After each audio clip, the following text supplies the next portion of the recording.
It's an honor to be here and presenting in front of you guys. This is my first time inside this Adobe building, but I've used all your products for like, well, since I was like 6 or something. My name is Reza Ali. I have 7 minutes of stuff prepared, so I'm just going to go through it. And a lot of it's on my phone, so I'm just going to be using my phone. So I guess this is where I tell you about myself, but I'm going to spare you a lot of that stuff and just say I grew up in Florida. I studied in upstate New York. I went to grad school in Santa Barbara, and I worked in LA for Nokia Research and companies in the visual effects industry.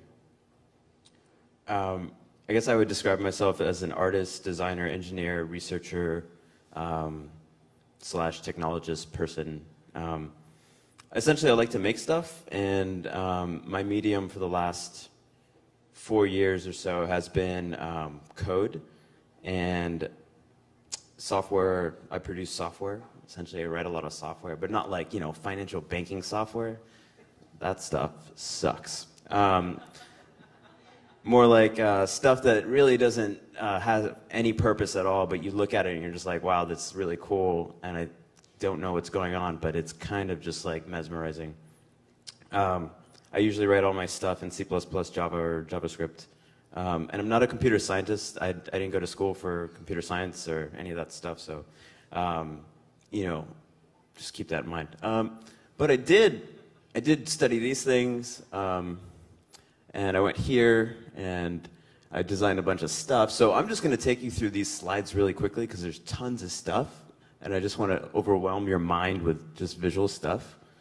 And later I'll talk about what I showed at CODAME and my process and all that good stuff. So what you're basically looking at here is like a bunch of, and I use my phone for reference. Give me one sec.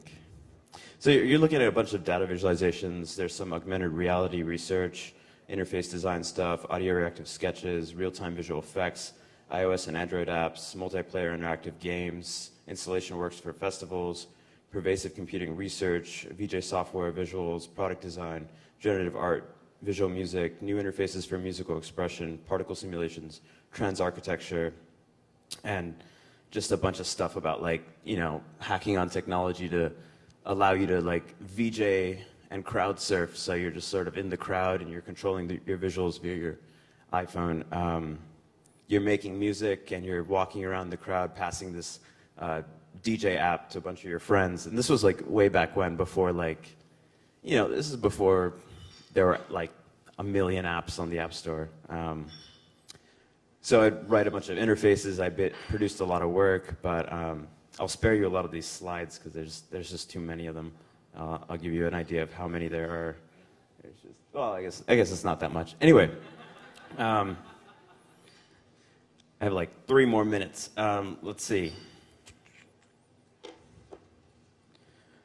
So I want to show you the piece that I showed at CODAME. I think it was shown at CODAME, but it was really subtle, and it was placed. Oh, that's not it. Oops.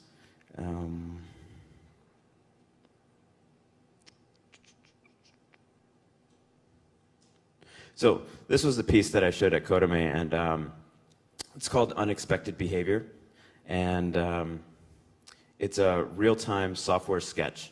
What that means is there are 40 or maybe 100,000 particles being simulated in my computer right now to make this kind of movement.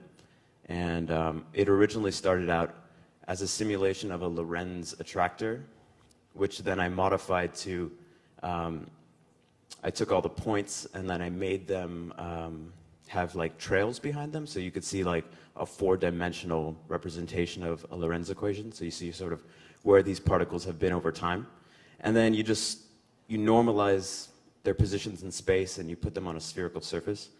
And what I was trying to do is try to get 1 million particles to render in real time. And I was using a framework called OpenCL, which is Open Computing Language.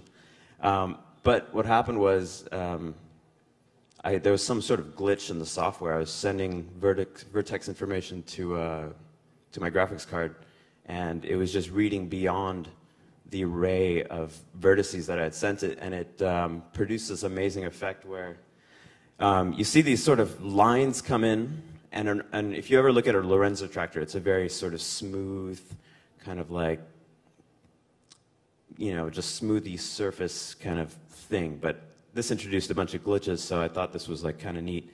I thought this was really special because usually when a computer reads beyond its buffer array, it just crashes and dies. But this is sort of a beautiful exception, and I thought people could, you know, kind of see that computers are sort of like something else, and software is not just like meant to like help you look at your bank statements and stuff like that. So I think if you don't know what this sort of form of art is called, glitch art. It's where like accidents in computer code cause like disastrously beautiful things. So I guess I want to talk about the process of creating something like this. You know, it doesn't just arise out of nowhere, and it just evolves over time. So my process is really iterative. So I told you how I was trying to do this thing and simulate this thing, and then all of a sudden I found this beautiful error and sort of took it further. So I'm an artist and a designer because sort of I take these things and I make it beautiful because, you know, if you've seen a lot of like data visualizations or just charts and graphs that look completely disgusting. And the reason why is because no one actually looked at it to look at it and see like, well, maybe this should be 5 pixels that way, or maybe you should have like this interesting color palette. So I want to show you like how I actually make a lot of my visuals.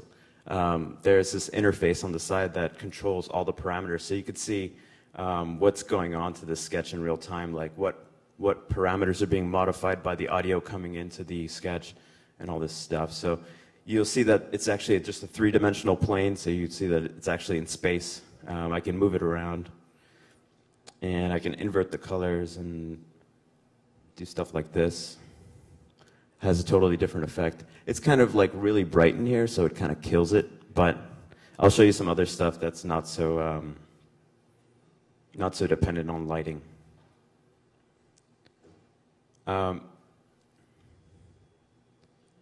So another thing that is kind of fun with writing software is you can take any system you want and mash it up with another system. What that means is, like, let's say you have this idea where you imagine something moving in a fluid field, and you're just like, I wonder how that would look, right? So you could just, for example, so there's a fluid field right there, right? As I move through it, it just sort of simulates and moves like a fluid field. And you can Google this and code it, you know, in a matter of like a week if you really took the time. And then let's say you wanted a piece of audio to just sort of wrap around in this circular shape, and you wanted the audio coming in from your microphone to extrude that circular shape out. So, well, okay, it's not reacting perfectly right now, but you can imagine, you see these sort of like small fluctuations right here. That's the sort of audio waveform sort of superimposed on there. And then you said something like, well, I want that to affect the fluid field, so it's going to go and just do its thing on the fluid field. And then at some point you're like, you know, it'd be really nice to throw some points in there and see what that does.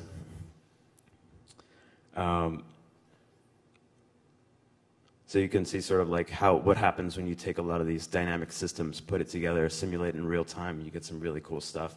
And then advertising agencies love this shit. So, just so you know.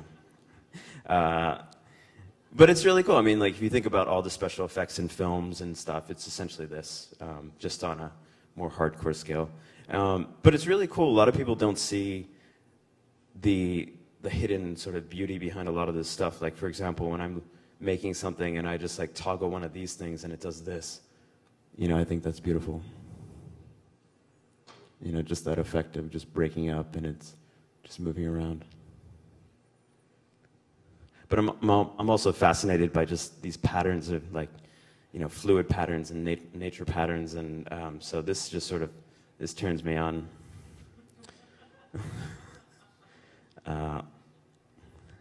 So there's other stuff I could show you, but it's essentially more the same.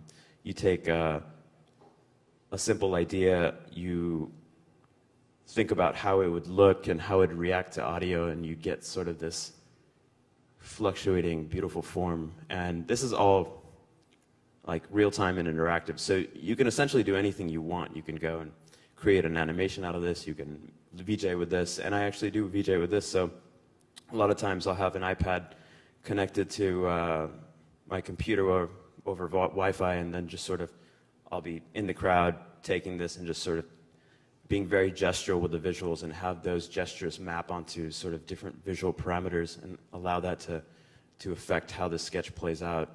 And I haven't perfected it yet. I think it's still in the making, especially because I write all my tools. At some point, I learned processing, and at that point, I think I didn't open Photoshop for about a year. But I love Photoshop, so, you know. So anyway, I make a lot of stuff. If you want to see more of my work, just go to my website. It's just my full name.com. Or if you just Google search my first and last name, I'm like the first hit. Or if you Google search like data visualization, or you know, one of those shiny graphics terms. So that's all I really want to talk about, and thank you for your time.